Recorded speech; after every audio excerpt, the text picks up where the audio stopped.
tropical update as of 11 p.m. PST, June 17th. 92L hasn't really become much better organized. I mean, as you can see, I mean, it's still pretty broad.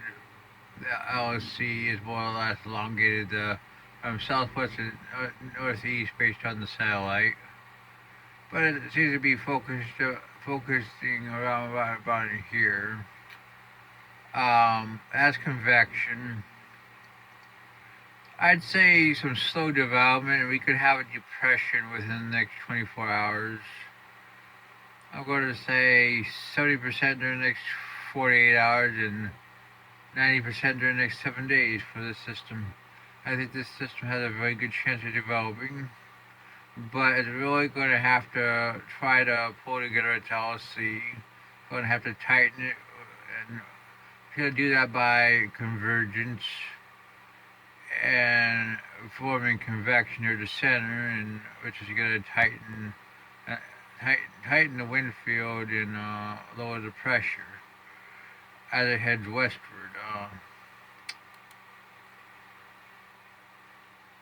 The models. Here's the track guidance for Zero Z. You can see it shows west to west northwestward towards the islands. The bulk of the models show it trying to recurve just northeast of the islands. We'll have to see, but there could be more of a weakness than we were thinking earlier this morning. Like I said, it has to do with how strong the ridge is and how strong the storm gets. Some of the models are trying to restriction it, like the GFS. Here's the GFS. Look at these northern models. It recurves it faster.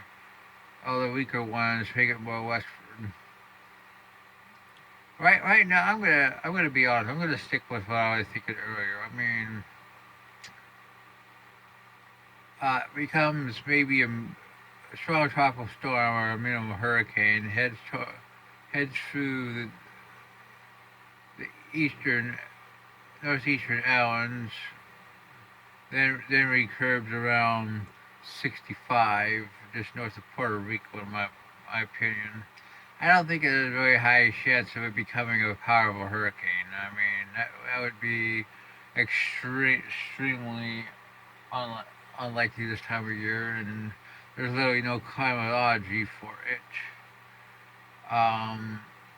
But you never know. I mean, there's always a first. Here's the Zero Z GFS at 24 hours.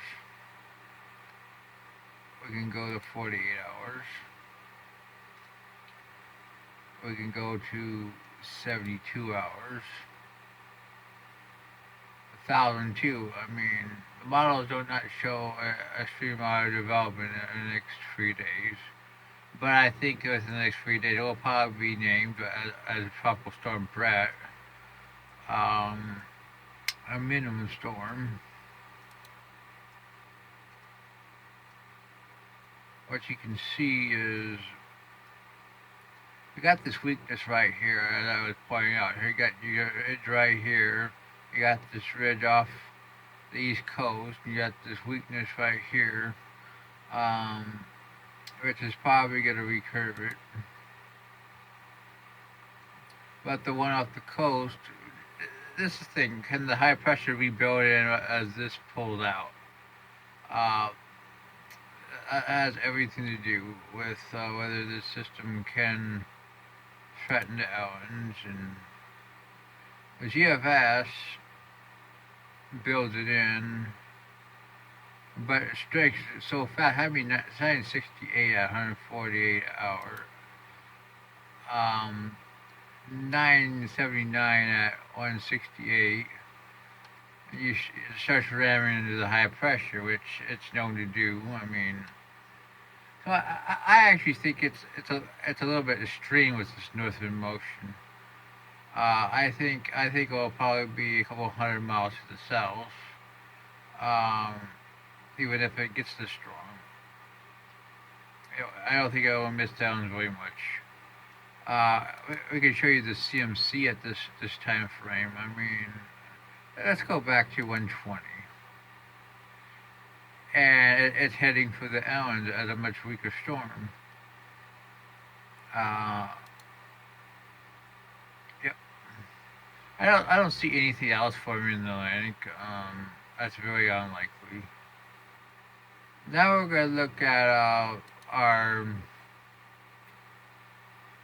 our Eastern Pacific system, which only has a 20% chance right now, but it has some decent convection. It had northwestward, a tiny bit of spin right about in here, but it has less than 24 hours before it moves into less favorable dynamics and higher shear, so I doubt it forms. Our Western Caribbean system extremely unlikely, starting to fade. That's your tropical update.